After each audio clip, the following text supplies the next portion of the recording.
लूणकरणसर से है, जहां पर सहजरासर गांव में जमीन धंस गई है। करीब 150 फीट इलाके में जमीन धंस गई। कई पेड़ों समेत सड़क भी 70 फीट गहरी खाई में धंस गई है।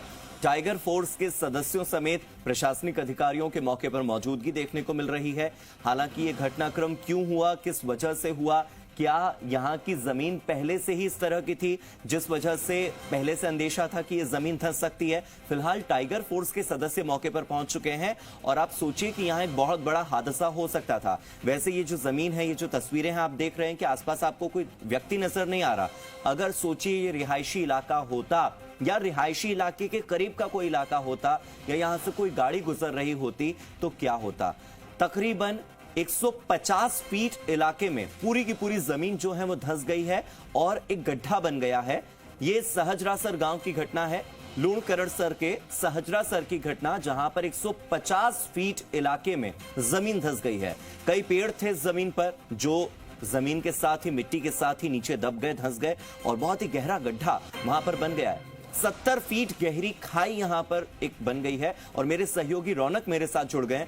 रौनक, अक्सर इस तरह की घटनाएं हम फैंटेसी फिल्मों में देखते हैं जहां पर दूसरे ग्रह से कुछ आता है और इतना बड़ा गड्ढा हो जाता है, लेकिन यहां पर पूरा का पूरा 150 फीट का इलाका है जो कि 70 फीट गहरी खाई में तब्दील हो गया। कैसे?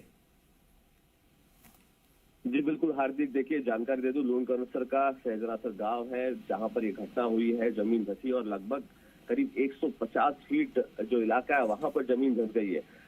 इस जमीन धंसने में आप देखिए भारी संख्या में पेड़, आसपास की सड़क जो है 70 फीट तक जो है वो जमीन के भीतर समा गई। और कहीं ना कहीं जो जानकारी हमें मिली है इसके पीछे की वजह फिलहाल जांच का विषय है, लेकिन इससे पहले भी बहुत कम तादाद में जमीनें धंसी है इन इलाकों में और यहाँ के स्थानीय लोगों ने जिला प्रशासन अधिकारियों से शिकायत की गई थी। क्योंकि इस पर एक्शन नहीं लिया गया और आज एक बड़ी एरिया में जो है जमीन धंसी और उसके बाद काफी संख्या में लोग मौके पर है, जिला प्रशासन के अधिकारी मौके पर है, मामले की जांच की जा रही है। सबसे खास बात देखिए इस पूरी घटनाक्रम में ये कि रात के 3 बजे के करीब ये जमीन धंसी और उस वक्त इस इलाके में इस रोड पर जो है ट्रैफिक नहीं था, लोग यहाँ पर नहीं थे और अगर इस तो बड़ी घटना जो है वो हो सकती थी। फिलहाल तमाम अधिकारी मौके पर है, जांच कर रहे हैं कि इसके पीछे की वजह क्या है, इंतजार करना होगा। जी हार्दिक। ठीक है रौनक, बहुत बहुत शुक्रिया मेरे साथ जुड़ने के लिए और इन तमाम जानकारियों के लिए।